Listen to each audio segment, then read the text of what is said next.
Learning to love art. Mythology and art. We all love to hear harrowing tales of excitement and adventure. Such stories have had appeal throughout human history, and people have often turned to the great legends of mythology to hear them. For centuries, storytellers have kept readers and listeners spellbound with stories of great heroes and gods who perform amazing and miraculous feats.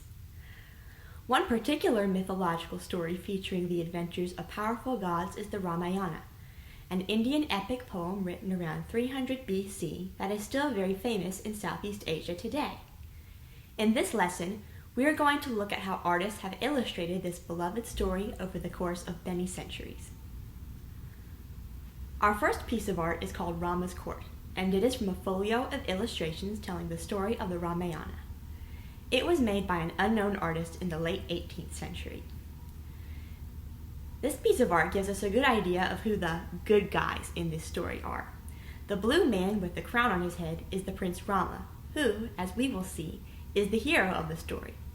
He is depicted as blue because he is a human incarnation of Vishnu, one of the most powerful gods in Hindu mythology, who is normally depicted as blue as well.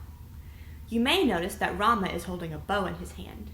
This bow is meant to remind us of the beginning of the story, when Rama wins a competition by successfully carrying and wielding a heavy bow. The competition was for the hand of a king's adopted daughter, Sita. We can see Sita sitting next to Rama in this image, taking her rightful place as his wife. We can also see that Sita and Rama are surrounded by many loyal followers. Among these are monkeys who stand and wear clothes like people do. They are members of Rama's army of animals. The one standing closest to Sita and Rama is Hanuman, a close associate of Rama's who assists him in his adventures.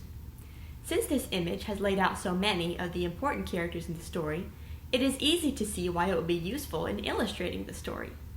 This work of art is currently displayed at the Los Angeles County Museum of Art. The second piece of art we will look at today is called Sita Bottom, which was made by the Indian artist Raja Ravi Varma in 1895.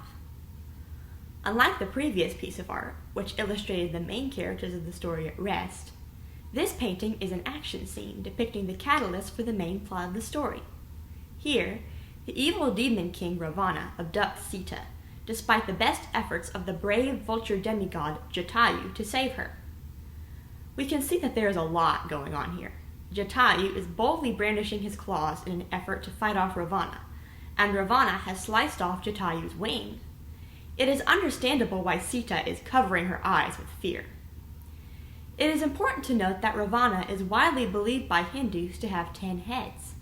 Interestingly, in this painting, Ravana only has one head. The artist, Ravi Varma, was trained in realist painting techniques and was known for approaching Hindu mythological subjects from a realistic perspective. You can see this painting at the Sri Chitra Art Gallery in Tiruvananthapuram, India. After learning that Sita has been kidnapped, the majority of the Ramayana details Rama's exciting and fantastic quest to rescue her from Ravana. One notable depiction of Rama on his quest comes from a manuscript dating back to the 1600s, which was illustrated by the Benares School of Artists. Here, in a blaze of color, we can see Rama's followers, who mainly take the forms of animals. Kneeling in the midst of them, we can see Rama wielding his bow, ready to take on the dangers of the quest to rescue Sita. Many centuries ago, artists had to create illustrations for individual books because the technology needed to mass produce them hadn't been invented yet. In this way, centuries-old manuscripts such as this one can be considered works of art, since to own them was to own one-of-a-kind illustrations by artists. You can see this manuscript at the Fine Arts Museum of San Francisco. I hope that the works of art you have seen today have helped you to better understand the different ways that artists like to illustrate stories from mythology. Because mythological epic poems like the Ramayana were written many centuries ago, we can see that artists have approached such stories with many different perspectives. While some have chosen to illustrate them in a storybook format, others have depicted mythological stories using large, dramatic canvases. Even so, One important thing we can gather from all of these works of art is the importance of art in passing these stories of mythology from generation to generation.